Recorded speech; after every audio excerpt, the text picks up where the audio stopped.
carver, why do you put different hair on each one of the angels and work to such detail, and when nobody's going to see it? And his reply was, but God will see it. So it's that image, and I find the same thing in bureaus. I have a gorgeous arts and crafts rocker at home. I mean, there's a piece of the form that it's meant for use, but it is also about beauty. I think there's some of that reclaiming going on in the current craftsman movement right now to make things beautiful. But those who are cabinet makers, I would say, are just like the artist who paints and seeks to do something beautiful. Think about the pride when the tongue and groove is so perfectly put together. I mean, that's just this amazing thing. Liz, and then over here. I was just going to ask you if there was a particular painting in the Expressionist show that spoke to you. It's an Impressionist show. Impressionist. And Cézanne's my favorite piece in the whole show is the piece by Cézanne of the Man with the Newspaper. It's much larger than I thought it was. It's the first time to see it in person, it's outstanding.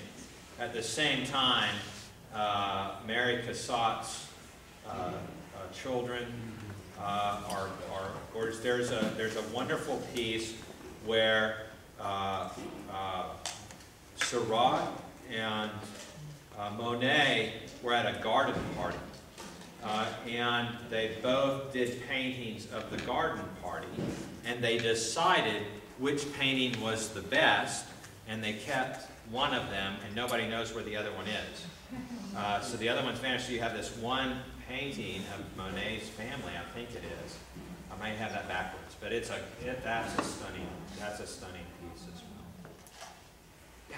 Oh yeah, we went to the same exhibit, and our family really enjoyed it. And my question was, after seeing all that beauty and the reflection of God's beauty, we wandered down the hall and kept going, and then on the exact opposite end, they have that modern art. The thing with the big black box, and then the thing with the black little tiny red spot. And yeah. There you go. What explanation? I mean, I'm just curious. Is there a meaning, or well, am I missing? What am I missing?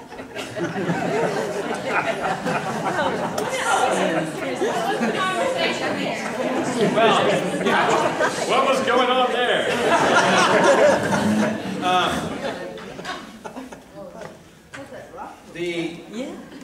The art for art's sake movement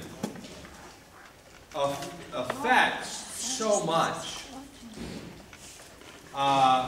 Utilitarian architecture, the steel and glass,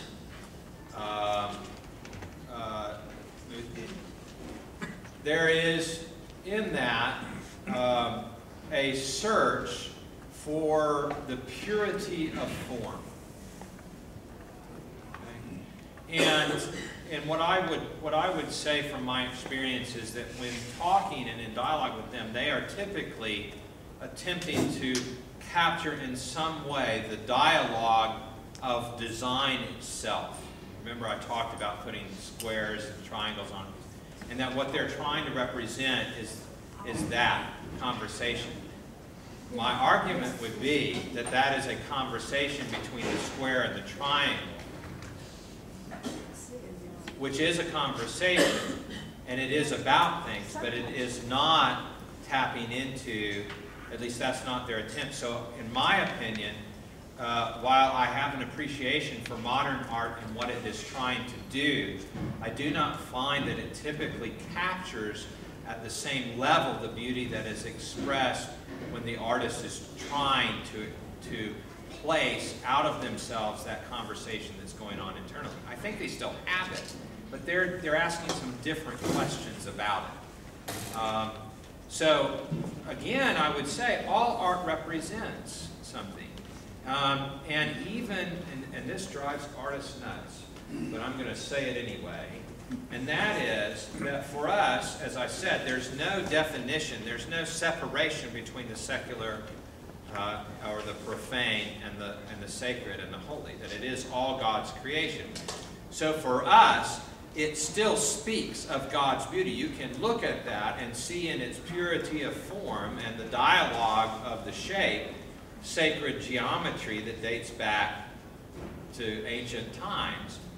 But does it do it in the same way that somebody who's intentionally trying to have that conversation? I don't think it does it as well. But it does do it. It's just different.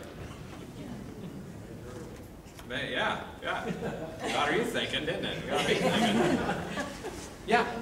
With art and what you're talking about in these shows and stuff, it allows a person to think outside the box. Everybody has to have that.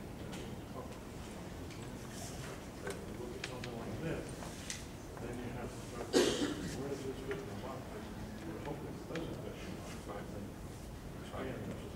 Yeah, the idea that when you engage in a show or when you go to listen to good music, right? Or you're sitting in church and that one hymn comes up and you're transported, or you go to see a ballet and all of a sudden you realize you're not in the same place you were when you entered. You know, that you are, as you say, kind of transported or changed, caused to think creatively. And I think that's the purpose. I mean, sacred art, which is intentionally sacred, has its goal the ministry of Christ in particular, in a very clear way. So you can't walk into, in my opinion, the National Cathedral, for instance, and look at the stained glass, or in fact, walk into the stained glass in Hearne, Texas, in that little church, and not see not be transformed by the beauty that's there and the story that's being told and being invited to think creatively about your own life as a disciple. I think that's the whole point. That's well put. Yes, sir. Is life represented in here? Who? Life. Yeah. Those are amoeba? No. But sure, for you.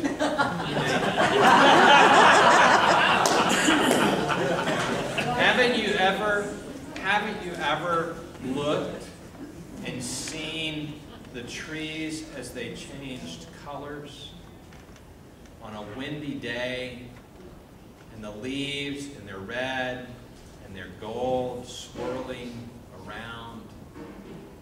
Seen the dark legs of the tree underneath the canopy coming up?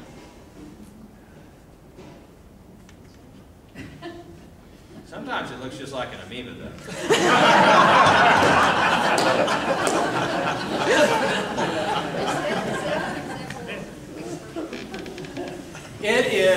Is that an example of expression?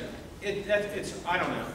You know, it is expressionism in that it's trying to capture what I just said in some very real way. It's located in place and time, points to something else. It seeks to transcend what it is.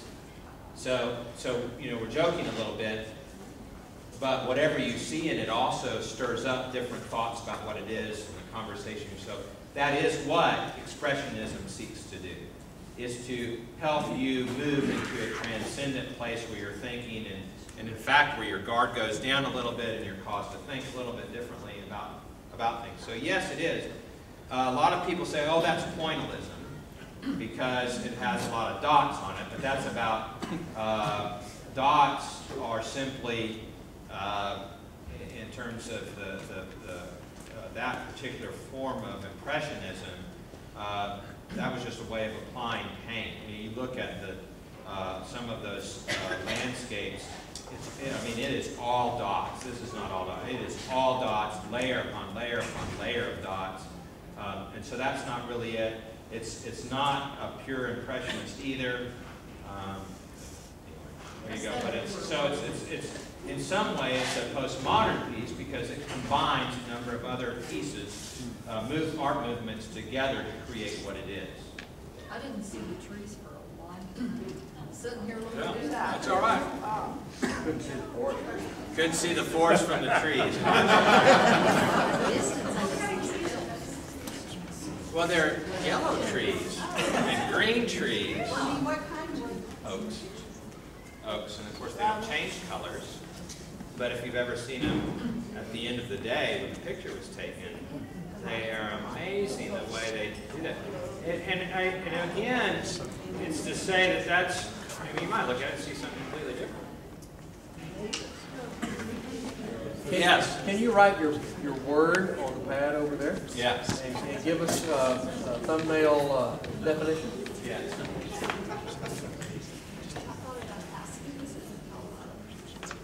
Oh.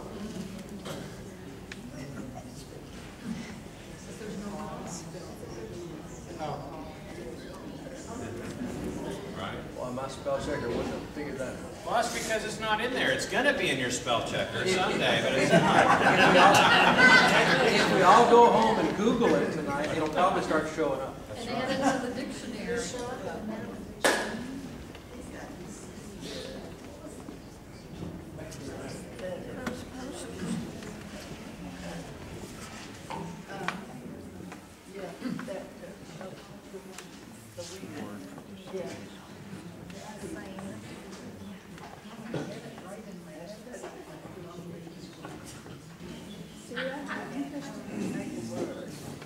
So it's a combination, right? It's a compound word.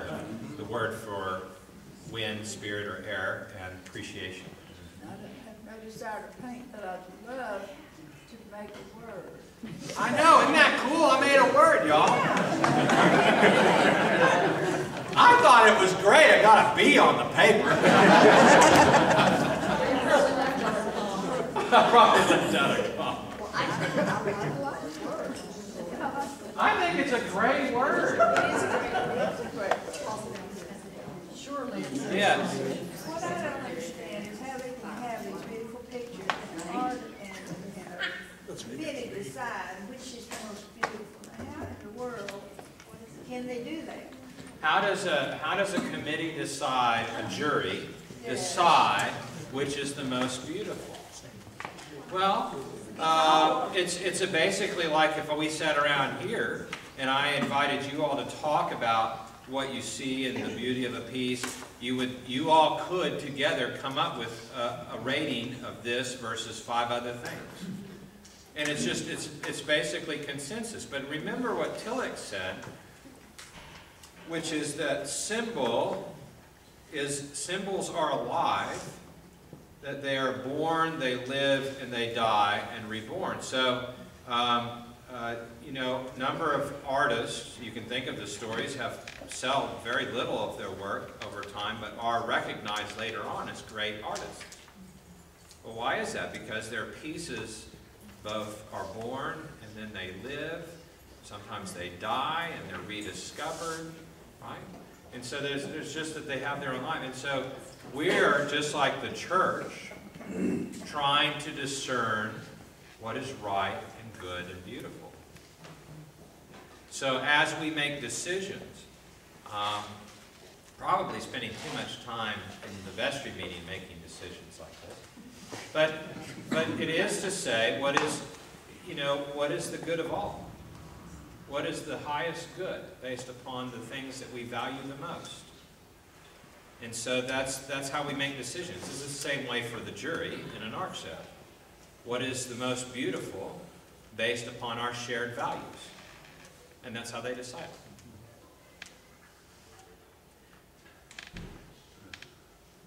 Well, it shouldn't be on the following sermon